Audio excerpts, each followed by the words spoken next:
ao vivo pelo Facebook e YouTube. Bom dia, pessoal. Bom dia, pessoal que está na internet.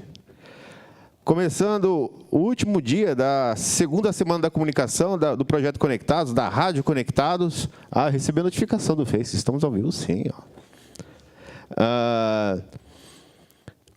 Só no meio... Foi na terça-feira, né, que recebemos o convite. Eu e o Guga iremos representar a Rádio Conectados na Genius Day, dia 16 de agosto, aqui em São Paulo. Fomos convidados para trocar a experiência da Rádio Conectados com outras emissoras de rádio, inclusive emissoras de rádio dos Estados Unidos. É um encontro que acontecerá.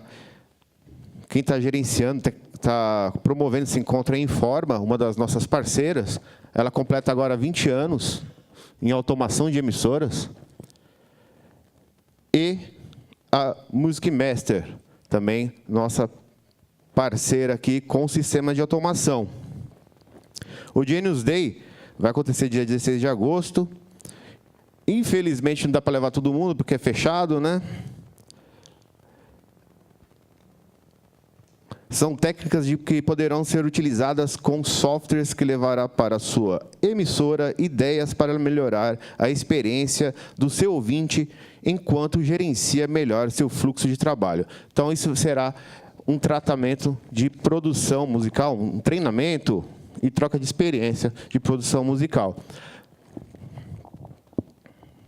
Claro que sentimos muito honrados, né, por participar de um evento desse. Temos 30 emissoras FM só em São Paulo aqui e nenhuma delas vão.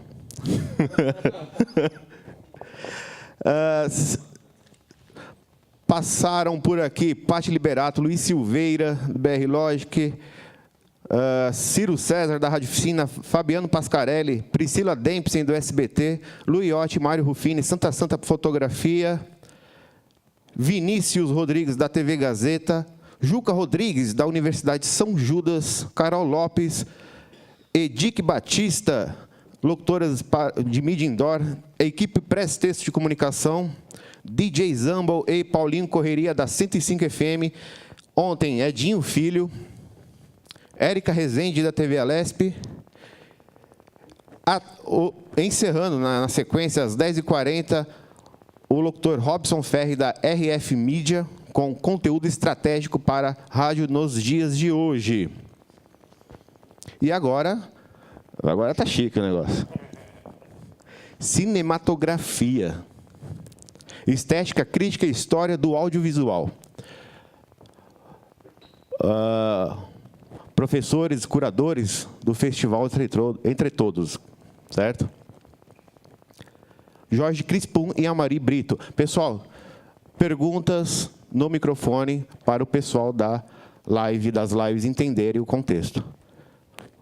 Obrigado.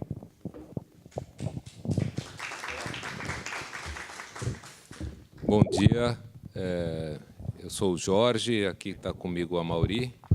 Nós temos um festival que esse ano faz sua 11ª edição. É um festival de curtas-metragens cujo tema são os direitos humanos. A gente trabalha em parceria com a Prefeitura de São Paulo nesses 11 anos. Há 2, 3 anos atrás, com a SPCine, que é ligada também à Secretaria de Cultura da Prefeitura.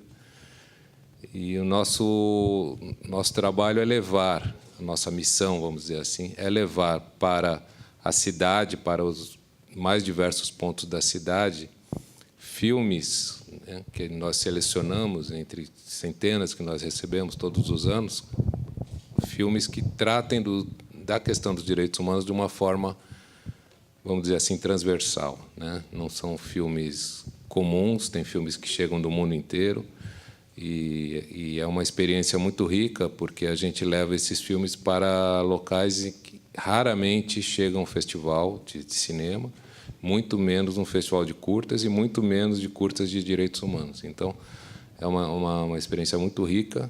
A gente tem muito orgulho do que a gente faz, do trabalho que significa, né, tratar desses assuntos em regiões tão carentes de informação, não só audiovisual, mas como informação em geral.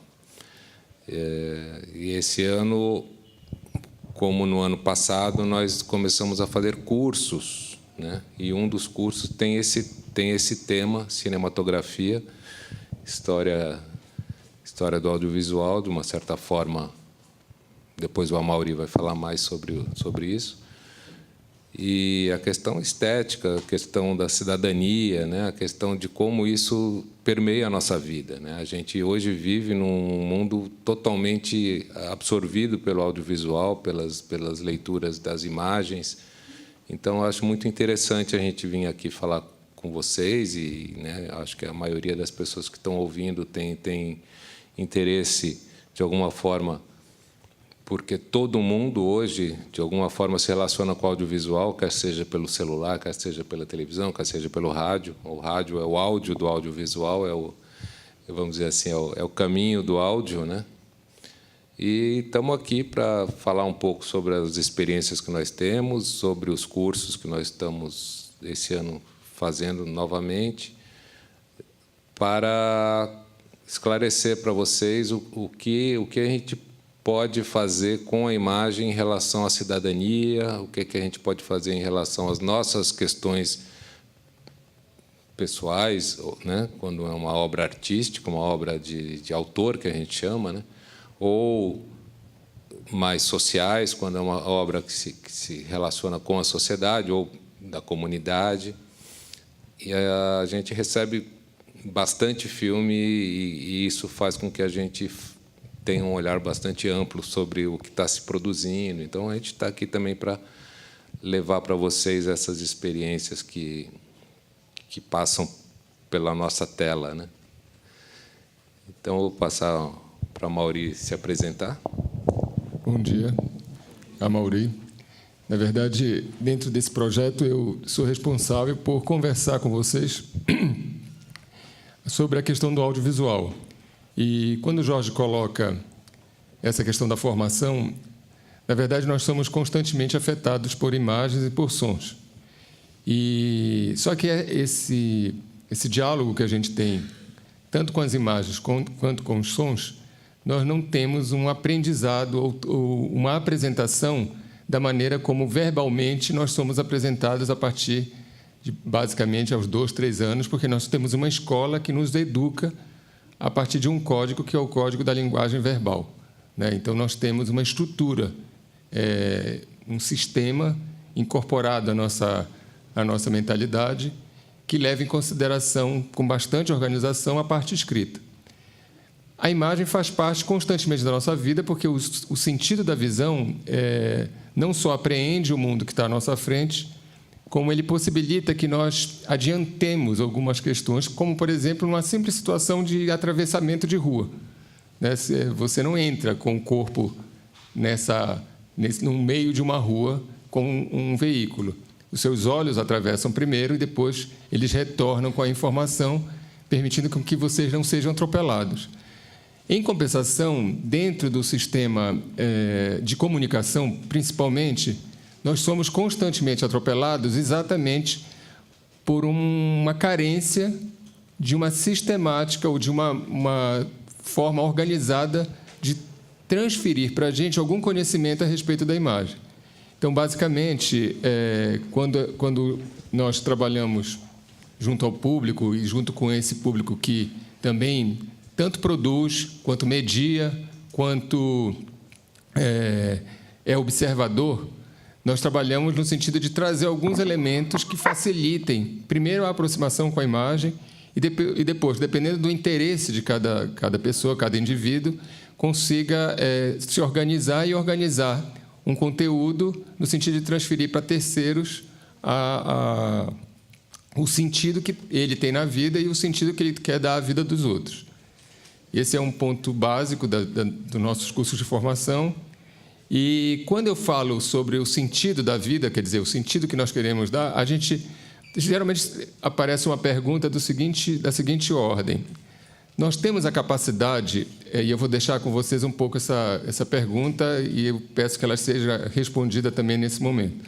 Vocês acham que é possível um instrumento ou um recurso, como, por exemplo, o audiovisual, e aí, como audiovisual, eu estou falando do cinema, eu estou falando de instrumentos que a gente tem veiculado pela internet, pelo celular. Vocês acham que, por meio de um instrumento, vocês conseguem imaginar que isso possa mudar a vida de alguém? Ou possa interferir de maneira tão significativa na vida de alguém? Porque há uma questão a respeito disso.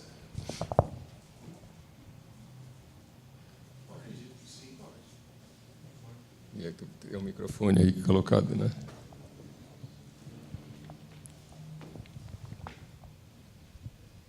Acredito sim. 1, 2. No sentido que marque, né, a pessoa em algum momento da vida dela, aquilo faça parte e aquilo fique gravado na memória, né, e faça ela recordar situações, enfim. Você coloca nesse sentido a imagem como um ponto de partida para uma espécie de recuperação de uma memória e uma colocação do sujeito frente à vida dele mesmo, é isso? Exato. Tá. Alguém mais tem uma outra?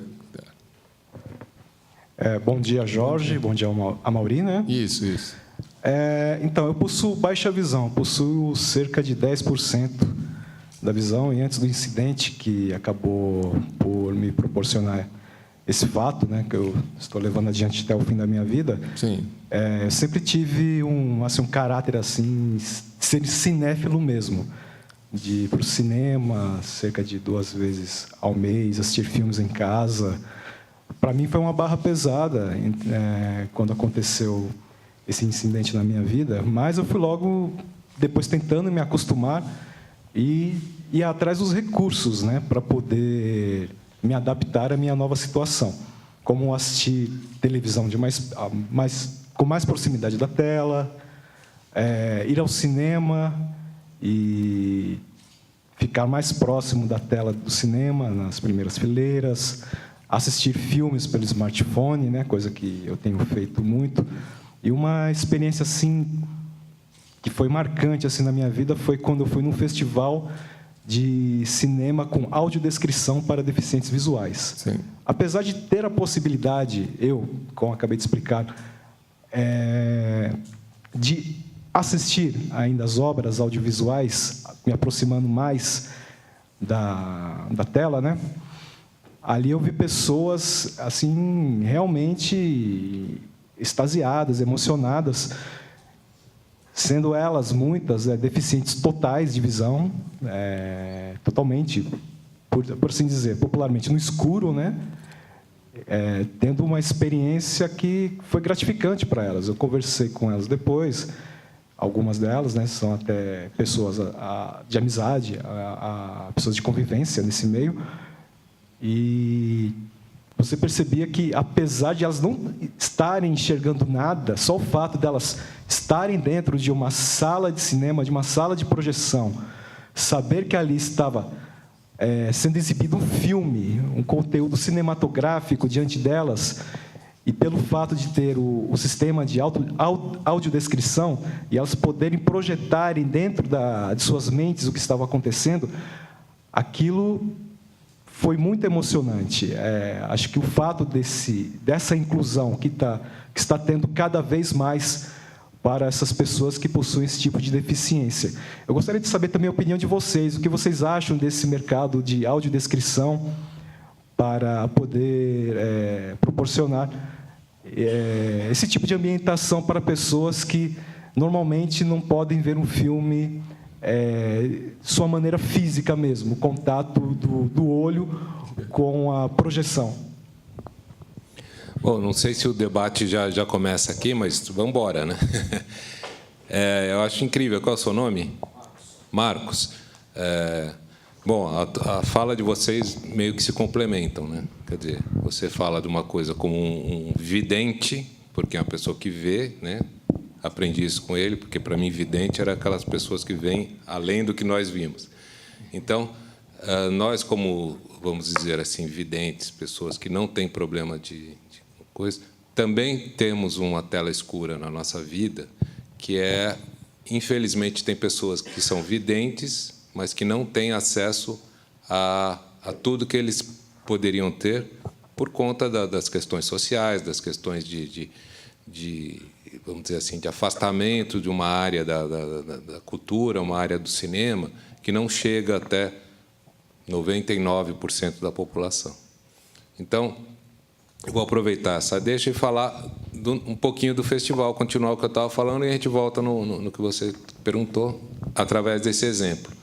Quando a gente chega numa região remota de São Paulo, por exemplo, numa aldeia Guarani, na Zona Sul, aqui, na Tenondeaporã, em Parelheiros, né? A gente chega para crianças, né? Normalmente a gente passa lá uma mostra infantil, que assistem, claro, assistem televisão, assistem no celular. Infelizmente, eles só assistem aquilo que chega pela grande mídia. Quando chega o celular, ela começa a ter acesso a outras emissões, vamos dizer, de imagens, outras emissões, outras coisas, mas que, infelizmente, também são chegam para eles através da grande seleção que é feita pelo mercado, vamos chamar assim, pelas grandes audiências. Então, você tem um YouTube, ou você tem um Netflix, ou você tem um Gplay, ou você tem alguma coisa, mas que raramente traz um tipo de mensagem de cinema que o pessoal do centro tem acesso, porque tem cinema, tem mostras gratuitas, não sei o quê. E a gente leva o nosso festival justamente para regiões espalhadas pela cidade, inclusive a aldeia. Aí o que acontece quando você chega com um tipo de discurso diferente? As pessoas estranham, né? Da mesma forma que provavelmente seus colegas que têm zero visão estranharam a receber as informações áudio descritivas, né? E dessa forma tem uma emoção e tem um encantamento que a gente enxerga nas salas em que a gente passa filmes para pessoas que têm acesso ao televisor, a telas de cinema, mas que raramente veem filmes com, vamos dizer, a abordagem que nós demos. Nós demos, não, que os realizadores que inscrevem os filmes no nosso festival e são selecionados, dão, e a gente leva para os nossos públicos. Nesses 11 anos, o que a gente acompanhou? Exatamente dentro disso que você falou. Uma inclusão das questões, vamos dizer assim, que não estão afeitas e não são trabalhadas pelas grandes mídias, que são justamente os direitos humanos. Um dos direitos humanos é a acessibilidade. E isso foi uma luta que foi muito grande, não só dos deficientes visuais, como dos deficientes auditivos, como os deficientes motores, como com as pessoas que não têm acesso a, sei lá, a questão da saúde, a questão de gênero, tem dificuldades, vamos dizer assim, individualmente, né? Isso é muito raro, mas tem pessoas que têm dificuldade de entender o que está sendo dito, porque não teve escolaridade. Então, a gente trabalha com esse público que, para nós, não é uma deficiência, é só uma falta de informação, né? Que tardou muito no caso de vocês, deficientes visuais. Acredito que essa década foi uma revolução, né? Por coincidência, nessa década, nós fazemos o festival. Não que a gente tenha alguma importância grande nisso, mas eu acho que esse sentimento de conquista, né, é geral, né? O caso específico de vocês é um caso mega importante, super bem sucedido até, em relação a outras conquistas que os direitos humanos não estão conseguindo trazer para a sociedade, mas no caso de vocês e outros casos, como acessibilidade, uma coisa que está sendo conquistada, tal. Então, a pergunta do Amaury, a resposta de vocês, é muito importante, porque o que acontece? A gente tem, através de muitas vezes, as conquistas que foram feitas nas áreas que conseguiram avanços, foram através do meio audiovisual. Porque a televisão fez novela, né? As rádios fazem campanhas, ou seja, o audiovisual é um instrumento de conquista. É isso que eu queria dizer. A gente traz uma questão, vamos dizer, mais intelectual, vamos dizer assim, que são filmes um pouquinho diferentes, mas na nossa missão está falar desses direitos que estão dentro do audiovisual. Então, essa possibilidade de vir aqui falar com vocês sobre isso, a gente encontra um deficiente. A gente vai na aldeia, ou vai numa quebrada, né, numa região de baixa poder aquisitivo, a gente encontra outro tipo de problema e trata desse assunto e resolve que está no audiovisual a potência de vocês resolverem também seus problemas. Então, por coincidência ou não, no primeiro festival, há 11 anos atrás, a gente recebeu um filme feito por um cego. Fazem 11 anos, né? É incrível, é um filme lindíssimo. Esse ano a gente recebeu, e está no festival, inclusive estão todos convidados a participar do festival, agora em setembro, em que tem um filme feito por uma senhora cega.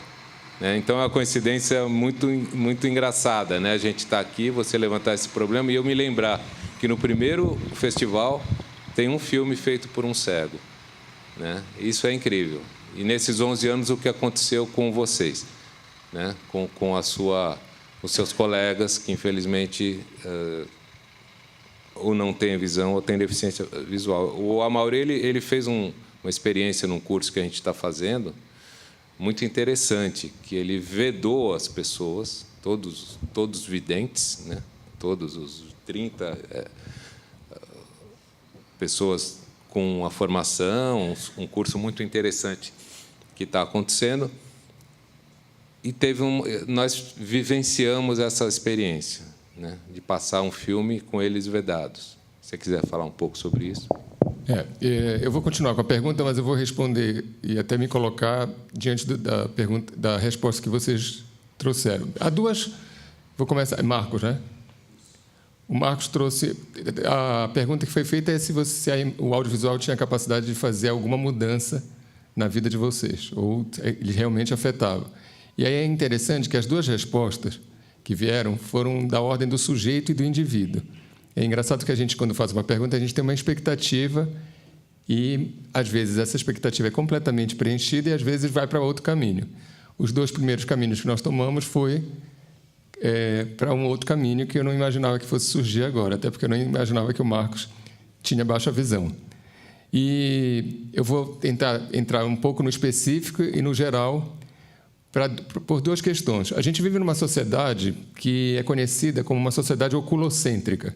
Isso quem me falou foi, inclusive, um deficiente de baixa visão, onde o olho ele tem um poder imenso de fazer com que a gente tome decisões cotidianas, como, por exemplo, atravessar a rua. Então, o olho ele se adianta e faz com que a gente decida coisas pelas informações que o olho nos traz. Com isso, a valorização desse olho ela está acima de todos os outros sentidos, quase como se os outros sentidos não existissem, inclusive o sentido da audição. Nós tivemos agora mesmo uma experiência auditiva, que no momento que o Jorge estava falando, nós tivemos um caminhão aqui do lado. E da mesma forma que um técnico de som ou trabalha com canais, mexendo nos canais para aumentar ou diminuir a intensidade ou a atenção que nós devemos ter, nós também temos essa capacidade dentro do cérebro. E nós fazemos isso que meio que naturalmente. Como nós estamos aqui estruturalmente, tatilmente, dentro de uma sala, interessados em participar de uma conversa, de uma palestra, vocês naturalmente fizeram no corpo de vocês uma intencionalmente busca de atenção para cá, para dentro, tentando diminuir a interferência sonora que estava ali fora. Só para localizar, isso é uma problemática que vai acontecer continuamente na vida de todos nós. Quando ocorre acidentalmente uma situação de deficiência que a gente hoje em dia está começando a trabalhar com a situação de conceito como impedimento e barreira. Não sei se vocês sabem qual é a diferença entre impedimento e barreira. Quando uma pessoa nasce impedida, por alguma razão, de utilizar um dos meios que ela tem por natureza integral, por exemplo, eu tenho o impedimento de ouvir. Eu tenho esse impedimento de ouvir, ele, em princípio, ele me impede de ter uma experiência total do que é dado para todos os outros que não têm esse impedimento. E esse impedimento eu tenho que localizar no que está no espaço, que tipo de situação eu tenho que tirar da minha frente, que barreira eu tenho que tirar da minha frente, para que eu possa possibilitar, para que eu tenha a possibilidade de vivenciar muito próximo de uma experiência integral de vida. Está claro isso? Então, o impedimento é pessoal, a barreira é externa, e a barreira a gente pode mexer. Então, quando você pergunta sobre a questão como é que é a experiência, ou como é que está colocada essa situação da audiodescrição, isso é muito novo para um público. Eu estou falando nós aqui, é muito novo. Que tipo de barreira nós devemos mexer para que qualquer pessoa tenha acesso a uma experiência mais próxima do integral do que a vida nos dá? Entendeu? Então, e dentro da questão audiovisual, nós temos dois aspectos. Um bem intencionado, que quando eu falo bem intencionado, não que seja bom ou seja ruim, mas já de forma intencionada, que é o processo de audiodescrição. Existem... esses dias eu estava conversando com uma pessoa que ela viaja para fora do país e faz cursos para melhor desenvolvimento de como descrever uma situação que está colocada. Mas, paralelamente a isso, também no audiovisual, a gente vai ver a situação do que se chama de paisagem sonora. Não sei se vocês já ouviram esse termo. O que é uma paisagem sonora? Sem que foi essa experiência que o Jorge citou, nós tivemos um filme, né, pegamos o trecho de um filme, vocês podem fazer isso de uma maneira muito simples, e coloquem esse filme para rodar, vocês vendem os seus olhos e procurem compreender, né, o que se passa só com os sons que saem desse filme, para ver se vocês se aproximam. E vocês se aproximam de uma situação, tá certo? Depois, se você tiver acesso, que foi a experiência que nós tivemos, se vocês tiverem acesso ao roteiro daquele filme, ou um trecho, de preferência, eu vou dar... Isso é para... Principalmente, talvez, Marcos, você aproveite melhor isso. Por que é importante esse exercício e por que eu estou dizendo para o Marcos em particular? Porque o Marcos ele tem a sua experiência visual. Você foi afetado na fóvea, no elemento central ou na periférica? Na retina. Na retina, Na pois retina. é. Então, provavelmente, ele deve ter uma visão lateral mais aproximada, né? Porque se você talvez não olhe tanto de frente, não é isso? A visão central eu consigo ver, mas o foco está bem reduzido. Como, por exemplo, eu percebo você daqui, percebo até sua mão mexendo. Mas se você não dissesse quem era você, eu não não identificaria. Esse é um indivíduo que tem, digamos, um impedimento provocado pela baixa visão. Bem, mas essa experiência serve para o Marcos para poder explorar uma capacidade de mexer naquilo que eu falei inicialmente, do canal cerebral, que faça com que ele tenha uma experiência de uma determinada grandeza, que é o seguinte: você se aproxima, de preferência, pega um filme que já tem uma literatura a respeito, ou seja, uma adaptação, peça que alguém leia, que também é um outro elemento. O interessante de você viver, porque a gente sempre, quando fala de deficiência, a gente sempre localiza a deficiência no indivíduo. Mas acontece que quando o indivíduo participa com a gente da experiência, a gente percebe na gente algumas ineficiências, certo? Então, nesse sentido, a melhor coisa é você aproveitar que tem um indivíduo que fisicamente está impedido para a gente verificar na gente o que a gente não explora na gente, tendo todas essas eficiências, entre aspas. Então, eu vou dar um exemplo bem simples. Quem, por acaso, já teve algum tipo de trauma numa parte do corpo? Ou quebrou a perna, ou um dedinho, ou ficou com algum órgão impedido de ser utilizado durante um tempo. Sim. O que é que você, na hora que você tem um dedinho ou um ferimento em algum lugar, o que é que você percebe no momento em que você, além da dor, mas o que é que você percebe em relação ao mundo? No meu caso, assim, eu fiquei bem assustado, porque eu quebrei o pé e eu tive uma fratura exposta. Eu sou baterista, eu sou músico. E ali, para mim, eu pensei... Eles falaram que eu não ia poder mais andar, ou que eu não ia poder mais andar, não, desculpa, eu não ia poder mais mexer o dedo e tal. Isso afeta meu equilíbrio, né? Porque eu toco com os 2 pés no alto. E na hora... falei, acabou, né? Fiquei meio desesperado, assim. Mas, com o tempo, dói muito hoje, mas eu corro, eu toco bateria, eu reverti toda essa situação. Voltei a tocar, estou aí 10 anos tocando, novamente depois disso. Mas, no início, assim, foi bem assustador, assim, né? Receber e ver toda aquela situação, você ficar ali, né? Total, assim, impedimento, e eu falei, nossa, mas eu reverti essa situação. Eles falam que eu preciso operar ainda, mas eu vou levar a dor até quando der. Pois é, olha só, ele teve a possibilidade de reverter o próprio traumatismo naquilo que foi localizado. O Marcos não está com essa possibilidade. Mas o mais importante é que no momento que você sofre esse abalo, parece que a sua vida toda se concentra exatamente naquele local em que você foi abalado. Como a gente é educado, e aí vem a questão do audiovisual e vem a questão da educação. Como a gente é educado para a miséria, porque nós somos educados para a miséria, é muito impressionante. Nós temos muito pouca educação para o sentido de satisfação. Então, nós temos uma tendência a supervalorizar um elemento que está comprometido. E parece que a vida toda se resume naquele pé. Parece que toda a sua vida se resume nos seus olhos. Se for uma mão, tudo se resolve ali. O corpo todo fica sujeito e refém dessa experiência. Quando a gente tem uma situação mais próxima do definitivo, quer dizer, na hora que o Marcos diz, eu estou com uma deficiência visual de baixa visão, para ele é quase como uma pena, né? Ele será condenado a isso. Mas, na verdade, o corpo ele é composto de uma série de outras experiências, e essas outras experiências estão localizadas no nosso cérebro, no sentido de que nós podemos intencionar outros fatores e ter outras experiências de vida.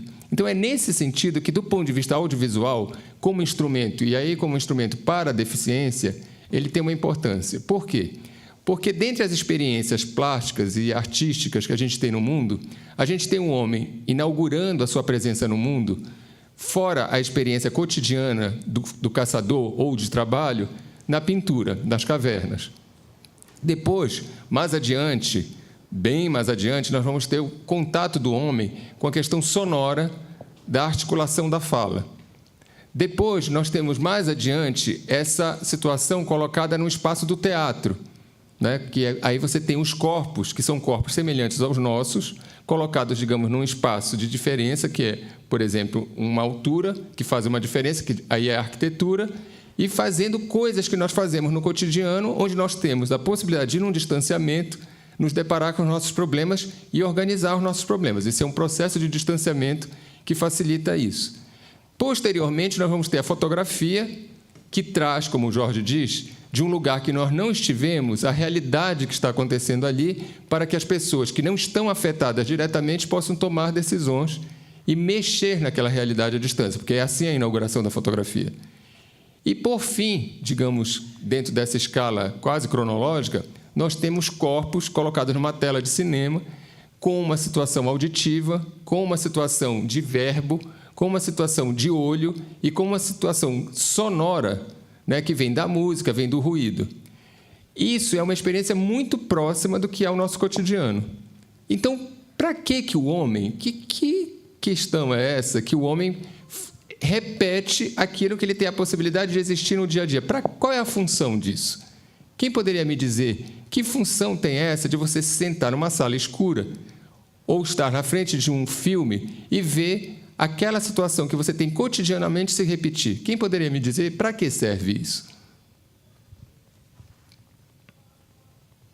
para que serve? É uma pergunta bem funcional mesmo, não é? A gente não entrou na poética, a gente entrou na razão disso. Para que serve?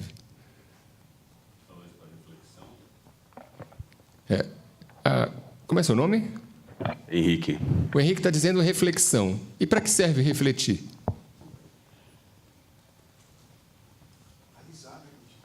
Para analisar, refletir.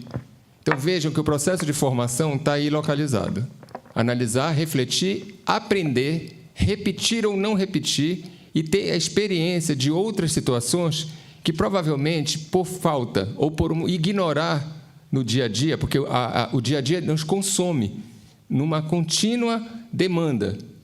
Mas, quando você escolhe ou tem um espaço de distanciamento como esse que nós estamos tendo aqui, esse processo de refletir, esse processo de analisar, possibilita você, ao entrar novamente no cotidiano, intencionalmente mexer nesse cotidiano. Porque quando a gente fala deficiente hoje em dia, a gente sempre localiza a palavra deficiência dentro do comprometimento de um órgão ou de uma situação que está ligada ao nosso corpo. Mas nós podemos ser deficientes, por falta, por atrofia da nossa consciência das coisas. Esse é um ponto fundamental para a gente compreender. E é nesse sentido, por exemplo, quando a gente fala de direitos humanos é o que a própria palavra diz, é uma relação que está ligada ao humano. O humano, por um princípio inicial, né? E aí parece uma redundância, princípio inicial, mas por um movimento inicial, é levado a acreditar que nós só somos consumidores de alimentos físicos, que mais tarde vão ser substituídos por um símbolo que significa dinheiro. E mais tarde, esse dinheiro vai ser administrado por pessoas que não necessariamente estão comprometidas com a nossa necessidade física e que nos conduzem para um lado e para o outro.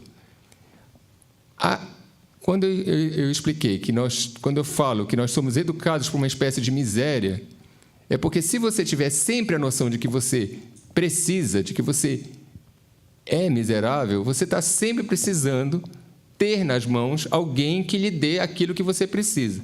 E a gente esquece que o direito humano nos chama a atenção para a capacidade que nós temos, básica, de que nós temos, independente da qualificação ou independente da entrega de um ou outro indivíduo, o direito de ser humano. Quer dizer, você nasce humano.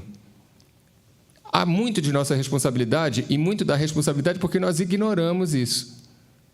E, ao ignorar esse tipo de coisa, nós não exploramos as coisas que nós temos. Então, nesse sentido, o audiovisual, tanto quando vem para um público que tem uma deficiência visual, se tem uma deficiência visual, você tem a capacidade, talvez, de percorrer todo um processo que está localizado num recorte de filme através da audição, e, através dessa audição, você se colocar dentro de uma paisagem sonora. Entenderam? E, a partir dessa paisagem sonora, você nos informar ou nos estabelecer, quer dizer, não é pelo fato do Marcos, por exemplo, ter a deficiência. Ele gosta de cinema, foi essa declaração. Ele gosta de cinema. Então, ele já tem uma noção da experiência com o espaço do cinema. Nós não ouvimos muito o Marcos falar qual é a experiência sonora que ele tem dessa experiência. Talvez fosse bem interessante, quando você faz a pergunta, eu jogar a pergunta para você. Já que você é uma pessoa que sempre se interessou com a questão do cinema, que tal ter uma experiência de começar a perceber exatamente essa paisagem sonora e começar a falar dessa paisagem sonora para todos aqueles videntes que estão em torno e que têm isso atrofiado, ou que têm isso pouco movimentado, tá certo? E associar isso a uma audiodescrição. Porque audiodescrição é uma experiência, porque é uma experiência de descrever o que está vendo, mas ainda assim atrelada ao olho, correto? E a audição promovida por uma pessoa que tem exatamente esse impedimento visual traz nuances que talvez nós tenhamos que ser apresentados.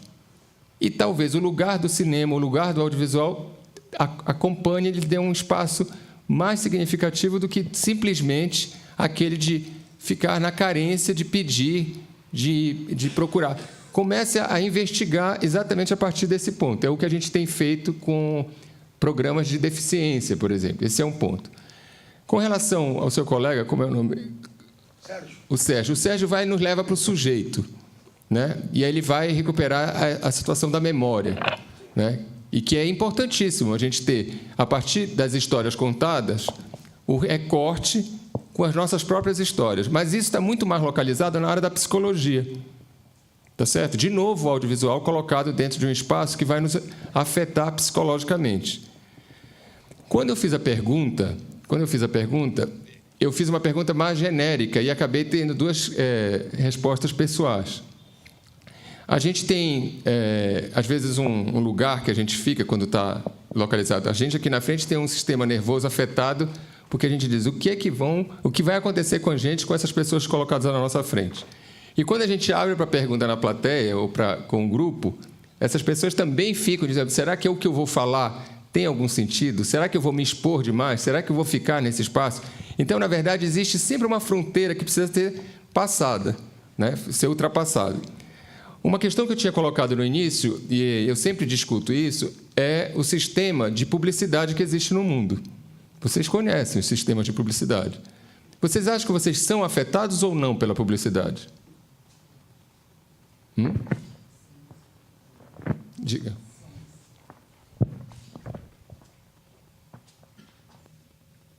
Eu acho o seguinte, né?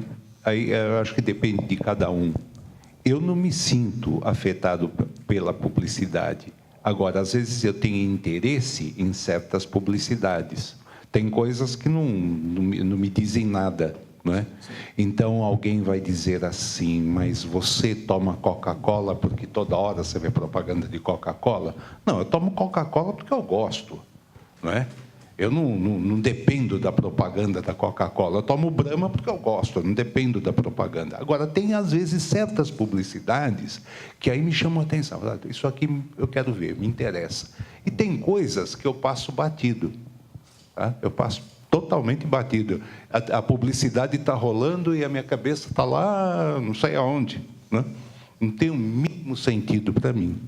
Então, eu vejo, né? Eu pratico muito o pensamento achista. Eu sou um achista juramentado. Então, eu acho que é assim. Né? Que a publicidade tem a possibilidade de escolha. Sim, eu acho que tem possibilidade de escolha. Eu não sou um refém da publicidade, certo. Mas também não sou, passo... Não é?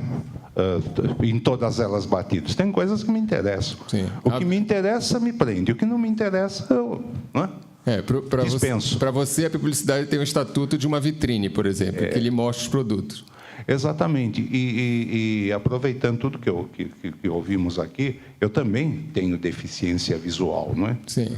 Porque eu nasci, né? Sou albino, nasci já com uma certa falha da visão, sim. Mas fui tocando a vida, né? Claro. Normal, né? Com a minha visão reduzida eu fui. Só que agora, aos 70 e poucos anos, eu tive que fazer cirurgia de catarata e complicou mais, não é? Sim.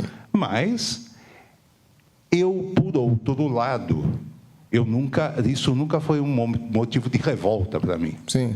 Porque eu aprimorei, né, o ouvido e cheguei naquilo que a Nana Caymmi fala sempre nos shows dela, né?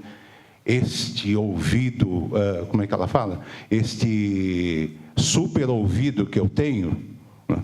Não sei se você já assistiu o show dela. Ela está cantando, de repente ela para. Ô, você aí do violão, você deu uma desafinada, hein? Ninguém percebeu.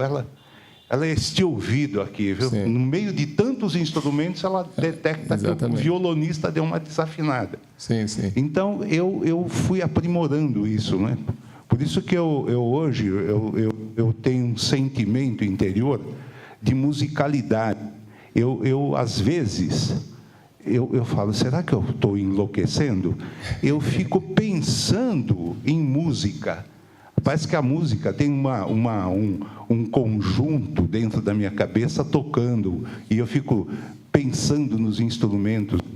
Por isso que me levou, inclusive, a acabar fazendo programa sobre música. Sim. Aqui na rádio eu tenho um programa sobre música. E eu curto demais isso aí.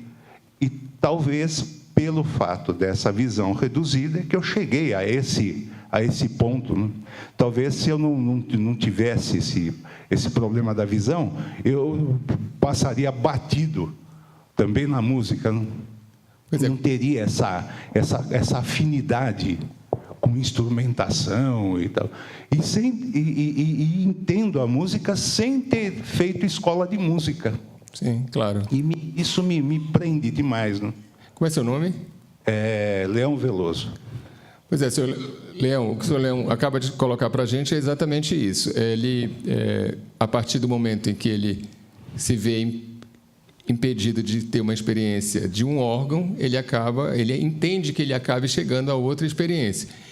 E isso não é um advento só do seu Leão. Qualquer um de nós pode fazer isso. Mas nós somos, de uma certa maneira, acomodados no nosso conjunto de sentidos que a gente carrega. E todo o processo, seja da ordem do rádio, porque é muito interessante quando está tudo colocado. Mas eu ainda tenho, não vivi isso tão com clareza, mas houve uma época que um jogo de futebol, né, um jogo de futebol que tinha extrema importância, digamos, para um público, ele era totalmente irradiado. A gente não tinha visão. E se a gente for olhar, até hoje, essa questão do futebol consegue trazer. Você falando de audiodescrição, é muito engraçado. Marcos, né? O Marcos falando de audiodescrição em relação a filme, e a gente diz, ainda está meio atrasado. Mas imagine o que é um comentarista esportivo, ou o Jorge é mais da área do futebol, mas uma pessoa que está com a responsabilidade de transmitir para pessoas que não estão ali a emoção, a informação técnica e a condução do que está ocorrendo dentro de um campo de futebol. Não tem lugar, talvez, mais desenvolvido do que esse para a gente falar do que seja uma audiodescrição. Tá certo? Diga.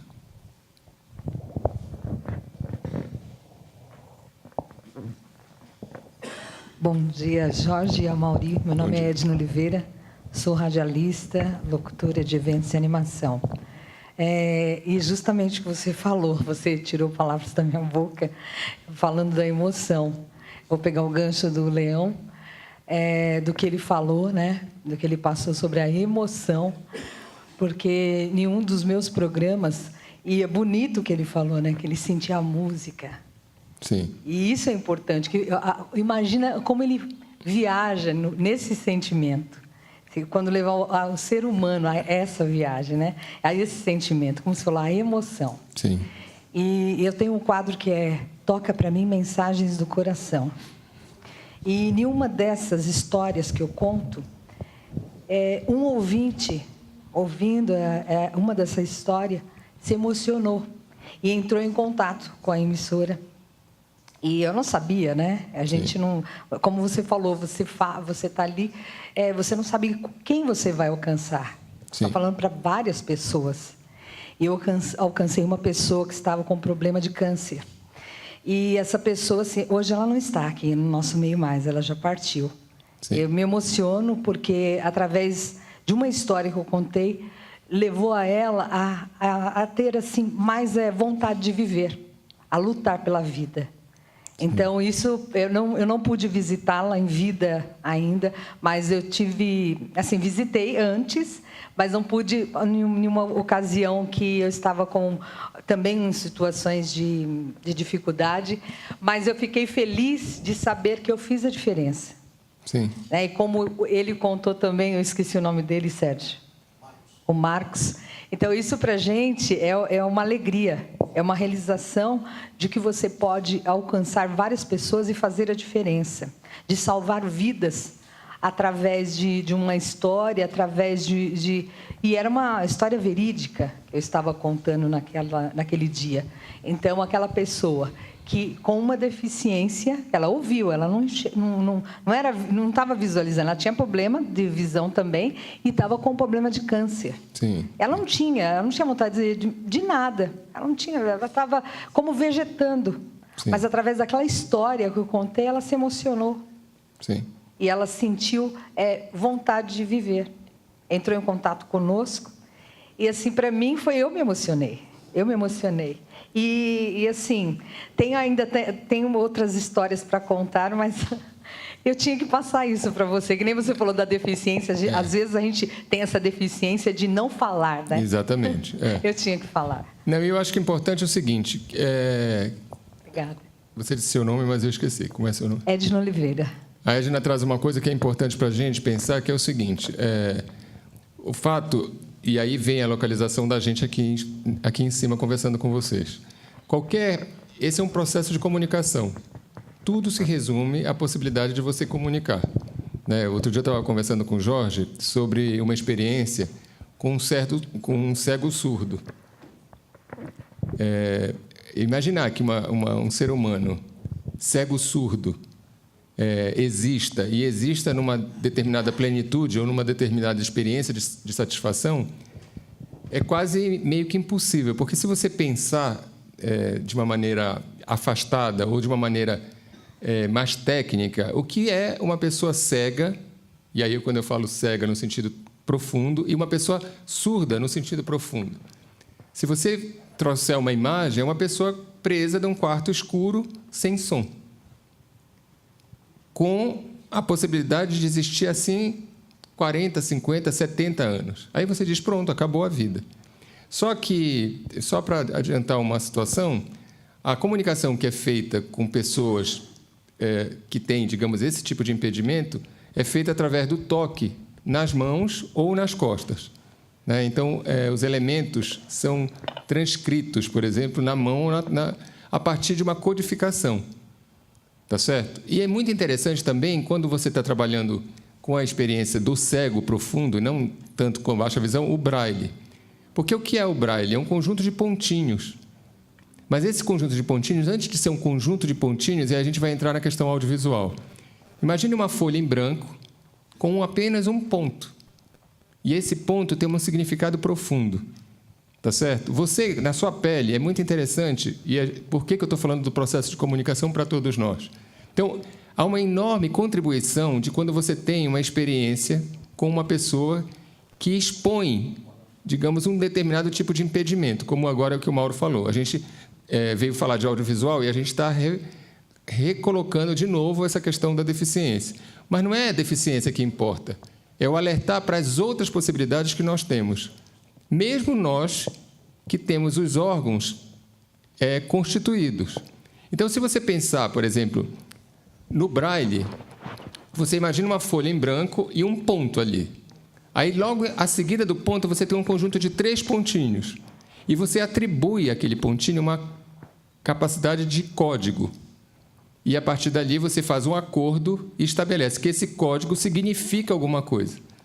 É esse tipo de formação que nós, de um modo geral, não temos na questão audiovisual. Nós todos. A gente sabe os códigos, porque certo dia eu entrei num grupo de crianças 10, 12 anos, e com professores, eles foram para uma experiência de atividade educacional, e eu tive que substituir de uma hora para outra essas pessoas, e eu entrei e perguntei, quem sabe desenhar aqui? As crianças ainda, algumas levantaram a mão e disseram, eu sei desenhar, eu sei, mas poucas, de 30 pessoas. Os adultos que acompanhavam as crianças, parecia que eu tinha colocado uma questão, ficaram ali, eu digo, ninguém realmente sabe desenhar, então a primeira coisa, temos que aprender a desenhar. Só que eu tinha 2 horas. Como é que você ensina em 2 horas uma pessoa a desenhar? Eu digo, então, olha, nós vamos ter uma das aulas mais difíceis que vocês tiveram na vida. E vocês têm que seguir o mestre, aquela brincadeira.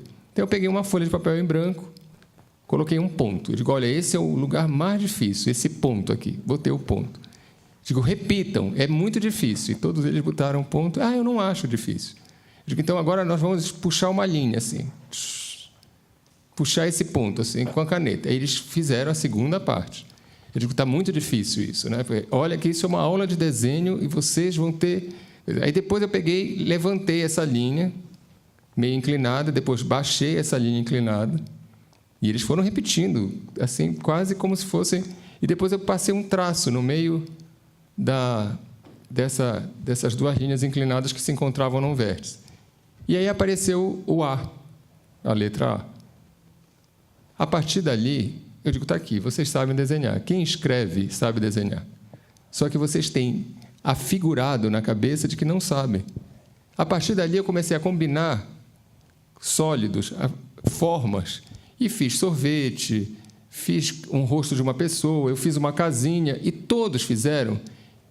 Claro que uma linha inclinada é um pouco mais inclinada, menos inclinada, porque tem um sujeito, tem as memórias, tem a cultura. No final das contas, todos nós temos aparelhos e condições de ter experiências de comunicação. O ponto é como fazer com que essas experiências sejam intencionadas pela gente. Como nos apropriar disso? Tá certo? Então, quando... Eu esqueci o seu Leão. Ele coloca que a publicidade, por exemplo, ele não se sente afetado pela experiência da publicidade no sentido de que organize a mentalidade dele para consumir ou não, isso já é uma operação de segunda ordem. Ele já olha para aquilo, já se distancia e diz, eu não quero consumir isso porque estão me dizendo. Mas vocês acham que isso é um lugar comum? Não, grande parte das pessoas, e a publicidade sabe disso, não tem esse espírito crítico. Vocês, a gente fala de publicidade, mas a gente também está falando de jornal. Se vocês começam a assistir o jornal pela manhã, quando chega às 10 horas, vocês estão cansados, porque tem problemas de crimes. Vocês já ouviram e sabem, né? Quem daqui conhece o Rio de Janeiro?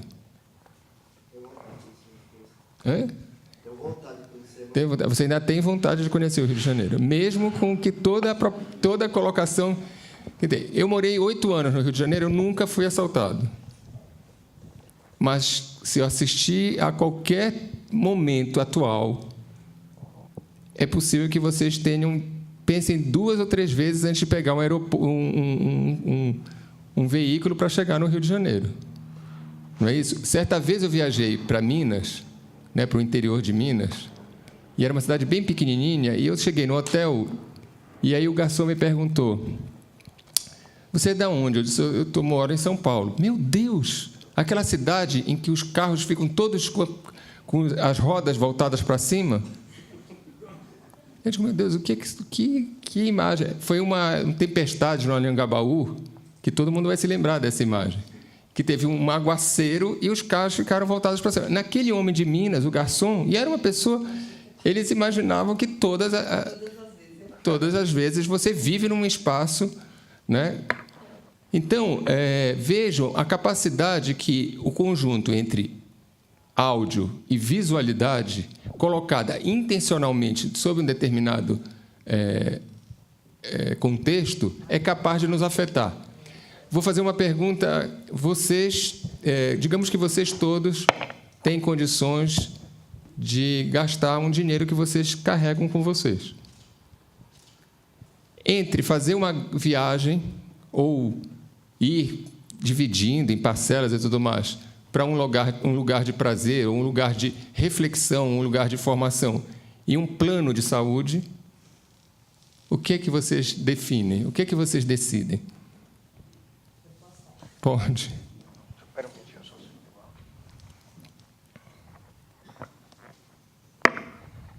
Bom, eu decido viajar. E viaja? Viajar, passear. Por quê? O plano de saúde, eu sei que é importante, mas é difícil da mesma forma se eu for no posto de saúde. Então, dá para mim no posto de saúde, tem médicos bons, do que eu vejo hoje em dia. Eu prefiro viajar e desfrutar de lugares maravilhosos que existem, porque a vida é curta. Eu estou falando do meu ponto de vista, né? E, assim, as poucas vezes que eu pude viajar, conheci lugares maravilhosos, que desfrutei, aproveitei quando eu pude ir, né? E foi maravilhoso. Então, eu acho que, para mim, isso seria melhor. Pois é.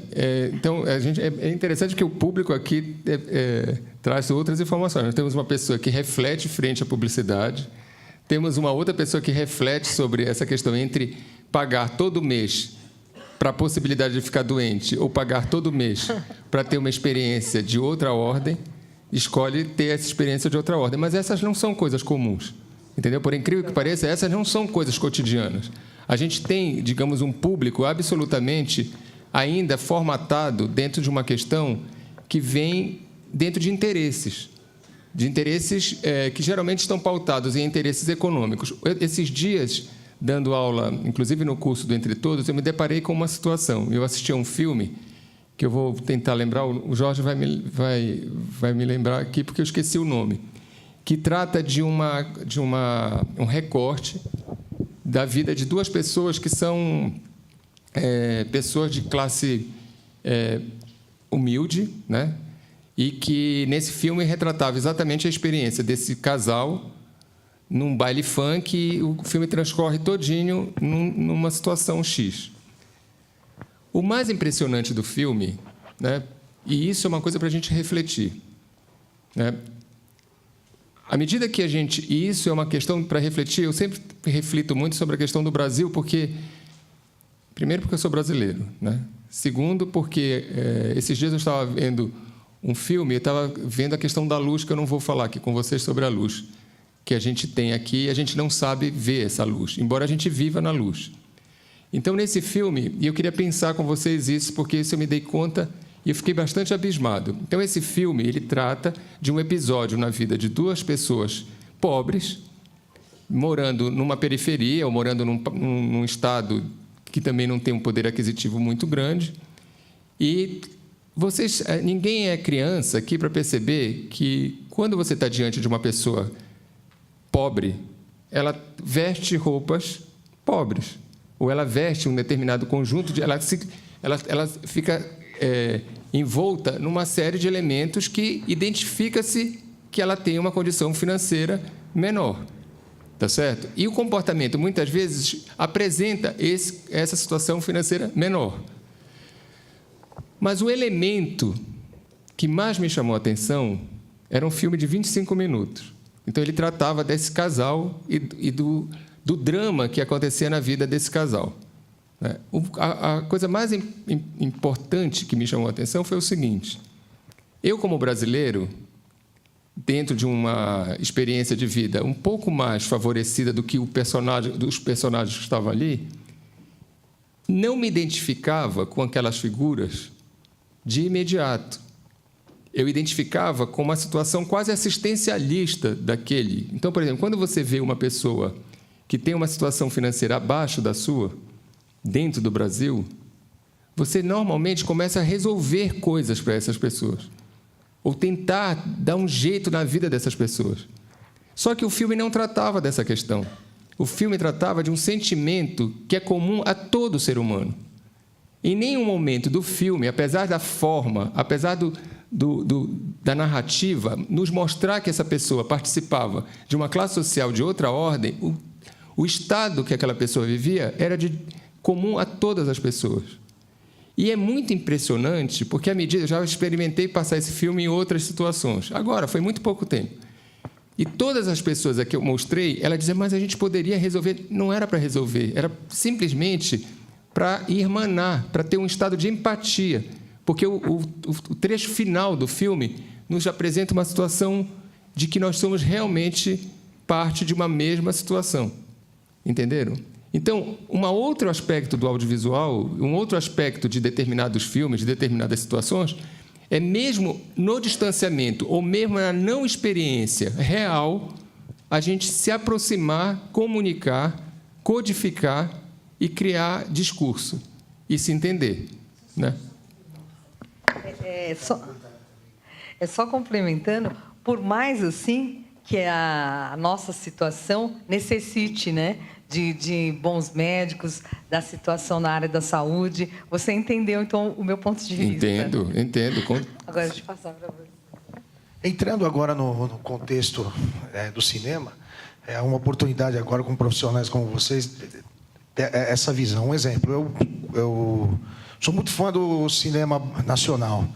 Eu acredito que essa resposta que vocês vão aí explanar agora para mim, responder, na verdade, é que os americanos eles têm aquele recurso com imagem, aquela coisa toda. Agora, aqui o Brasil, eu não sei se eles se adequaram ao cinema quanto à receita, e de uma certa forma, isso, na minha visão, foi sensacional no desenvolvimento de certos filmes. Um exemplo, O Invasor. O Invasor com Alexandre Borges e Marco Rica, para quem não conhece, é o filme... O Alexandre Borges e o Marco Rica, eles são engenheiros de uma alta construtora, e eles têm um terceiro sócio majoritário, e eles decidem mandar matar esse sócio. Eles mandam matar esse sócio. E quem mata esse sócio é o Paulo Miklos, que, para mim, é o melhor ator do filme, né? Um dos vocalistas do Titãs. E aí ele mata, ele entra dentro da empresa e fala, agora aqui eu sou o dono, e se envolve com a filha do cara que ele matou, enfim. E aí começa o filme. Aí que vem a câmera subjetiva nesse filme, que foi uma coisa impressionante, que você vive aquele filme, né? Isso é muito bacana, sem recurso nenhum, mas você parece que está dentro daquela trama a todo momento. Uma cena que não me sai da minha cabeça é ali, porque eu nasci aqui em São Paulo, eu vivi muito na noite da Paulista, na época de jovem, né? Eles, na madrugada, já estavam pirando com aquela situação e eles discutindo a situação, a polícia meio que desconfiando, e a câmera no banco de trás, descendo a doutor Arnaldo de madrugada para subir na Paulista. Cara, a sensação que você tem é que você está no banco de trás, velho. Nossa Senhora, eu gostaria que vocês falassem um pouco sobre... Então, sobre essa câmera, né, subjetiva, que, pô, é sensacional. Bom, primeiro você está falando de um filme que tem aproximadamente... Uns 15 anos aí. 15 anos, isso, exatamente. Feito Mas que eu assisto ele, em 6 meses eu assisto ele. Pois é, feito pelo Beto Brant, que é um aluno que, como qualquer um, vocês todos aqui devem estar estudando ou interessados em comunicação, ele fez cinema, né, na faculdade, e é o primeiro longa dele, o segundo longa dele, mas foi o longa que realmente ele começou uma carreira que não foi muito por esse lado, vamos dizer assim, de thriller, né? Porque ele fez ali um thriller realmente impressionante, a qualidade de tudo, a partir de um roteiro do Marçal Aquino, que é um escritor, ou seja, talentos tupiniquins, todos brasileiros, não tem nenhuma, aparentemente, algumas influências do cinema americano, mas não tem nenhum recurso do cinema americano. Ou seja, ele fez um cinema de altíssimo, vamos dizer, octanagem, porque todo mundo assiste e fica eletrizado pelo filme, mesmo não sendo paulista, né? Eu conheço várias pessoas que assistem, que não são paulistas, mas ficam muito ligados no filme.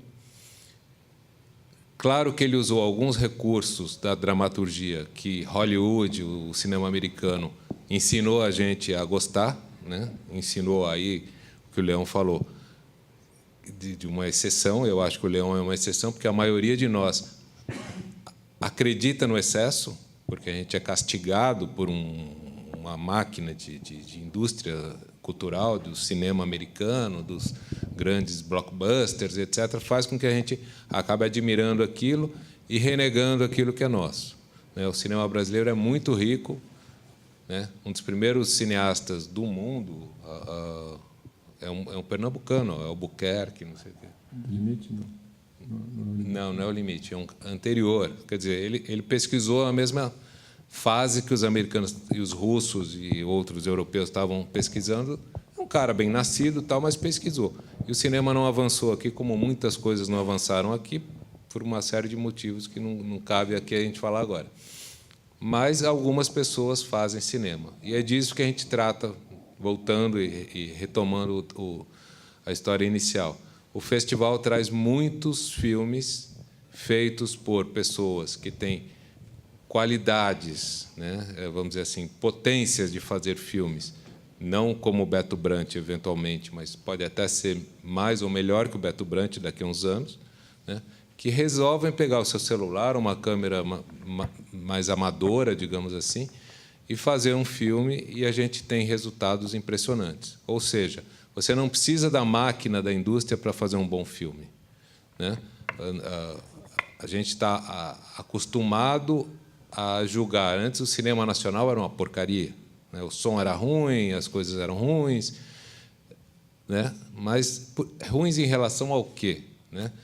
A gente teve, nos anos 50, 60, uma força da indústria do cinema aqui, cultural, vamos dizer, que foi o Veracruz, aqui em São Bernardo, tinha no Rio Atlântida, tinha as chanchadas, não sei. Ou seja, tem uma potência em que fala conosco, brasileiros, de uma forma diferente dos filmes americanos, porque falam das nossas coisas.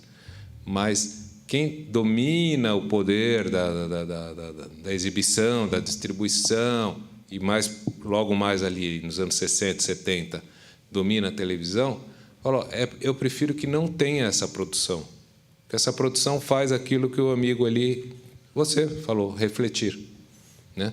Por que eu vou refletir sobre os problemas do meu país, se os problemas do meu país são quase insolúveis, e é melhor eu consumir uma coisa que me deixa alegre, que eles chamam de entretenimento, e um super-herói que resolve tudo, né? A trama do filme sempre acaba de um jeito que você sabe que no fim vai dar tudo certo, quando os nossos filmes não davam nada certo, né?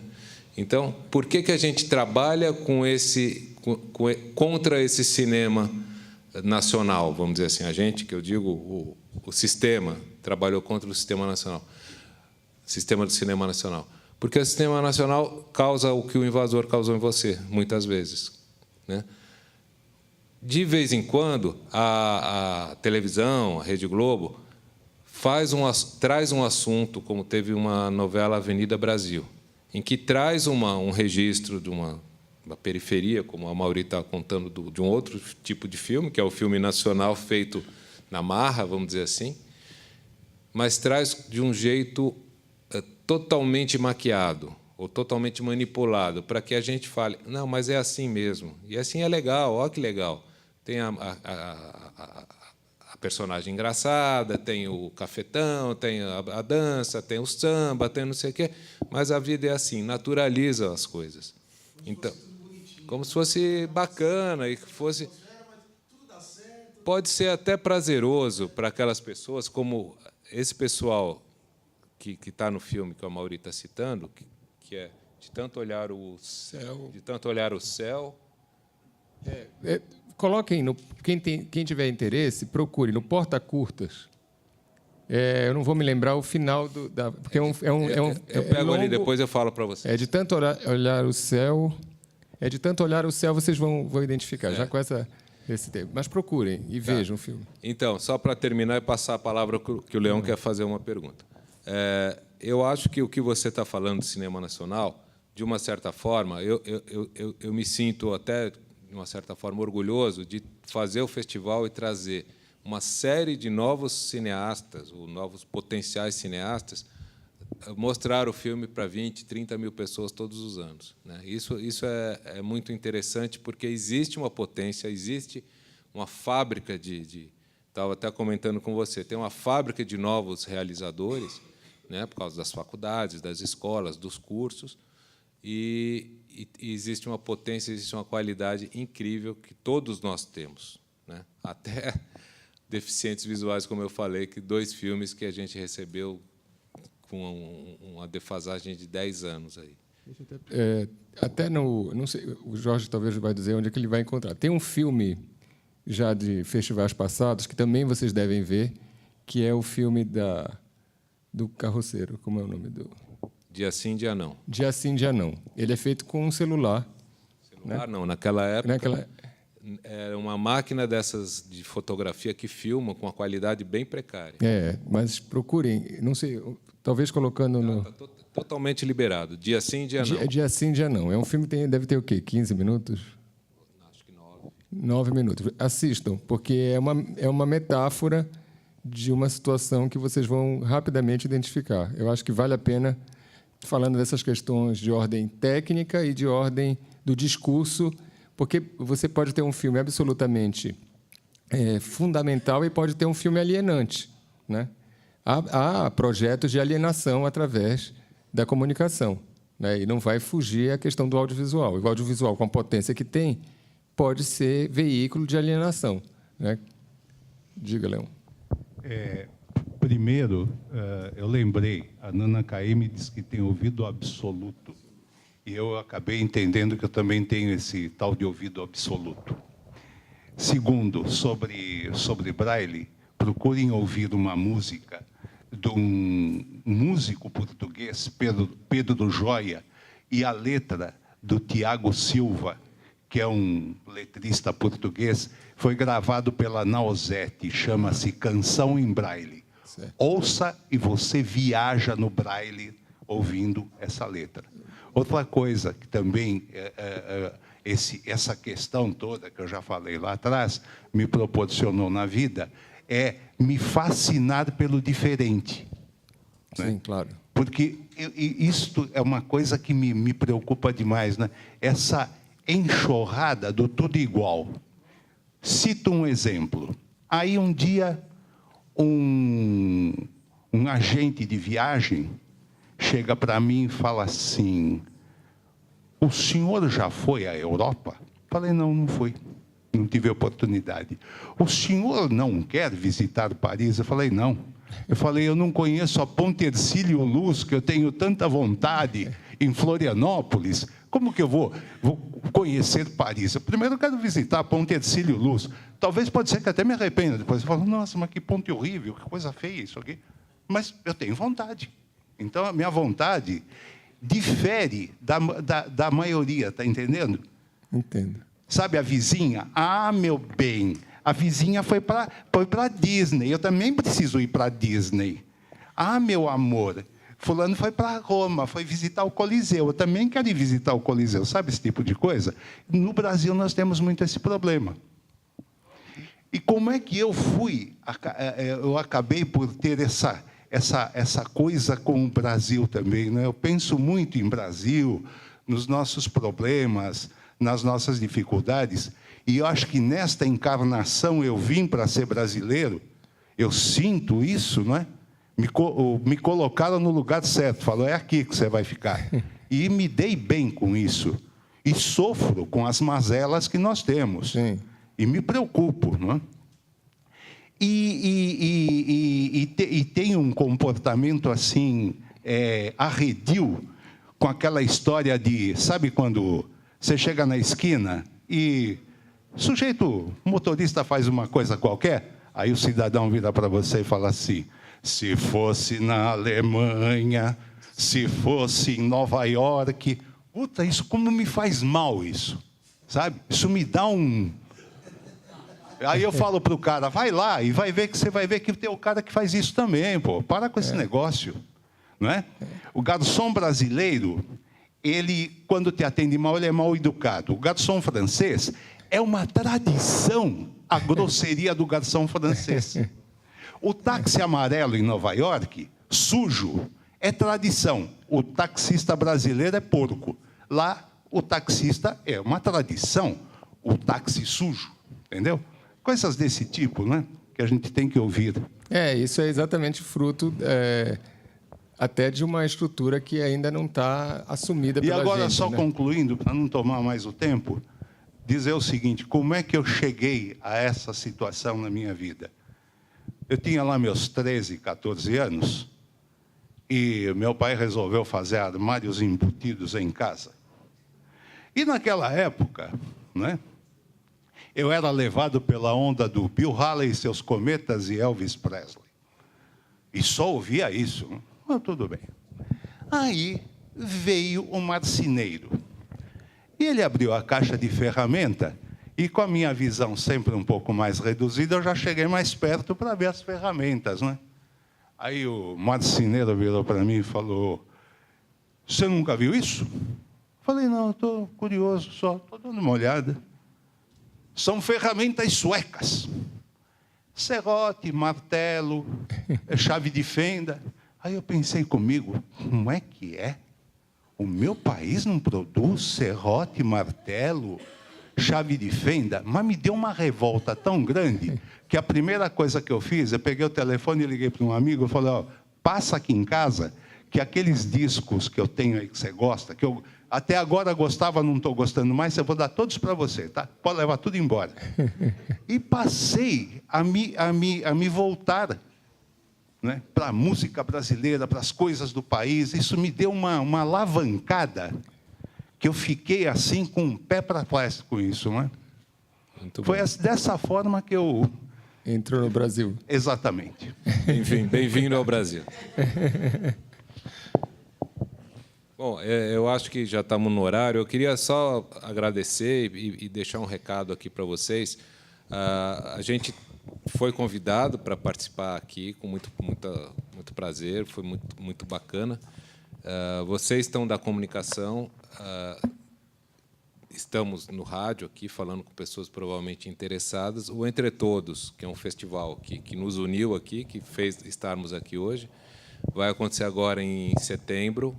A gente está com um curso, está até na tela ali, o curso está aberto, se vocês tiverem interesse. Quem tiver interesse, o nosso site é o entretodos.com.br, e que é mais ou menos essa linguagem que a gente falou aqui. Eu estou só falando porque eu sei que temos comunicadores e futuros comunicadores aqui.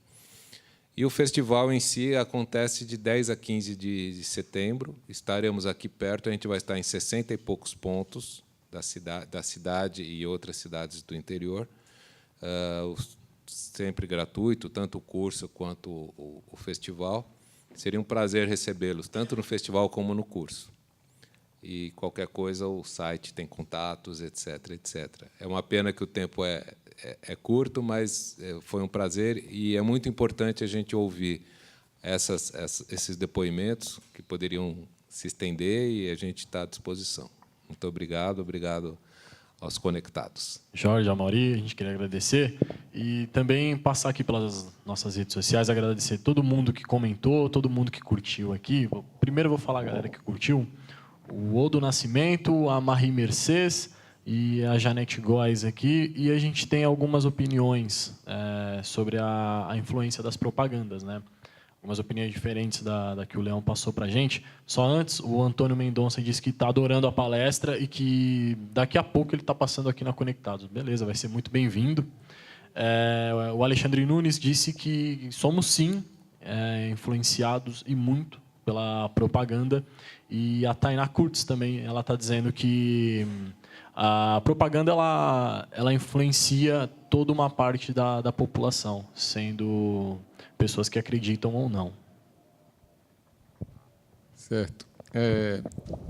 Para terminar também, eu vou falar, até responder um pouco a essas colocações que foram feitas via a internet, e falar um pouco da questão do curso, bem rapidamente. O curso que é oferecido, ele tem, num primeiro momento, todo um desenvolvimento do olhar, e aí eu já aviso para o Marcos que, ainda que tenha baixa visão, isso não o limita, porque quando a gente fala do olhar, eu estou falando num sentido mais amplo. Então, a gente vai, num primeiro momento, falar sobre essas estruturas, inclusive essas estruturas no sentido de como elas interferem na vida da gente.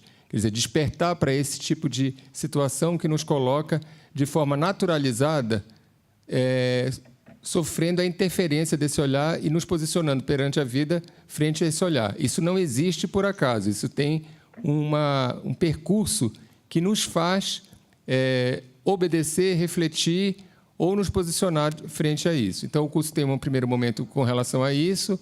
No segundo momento, tem uma situação... Tá.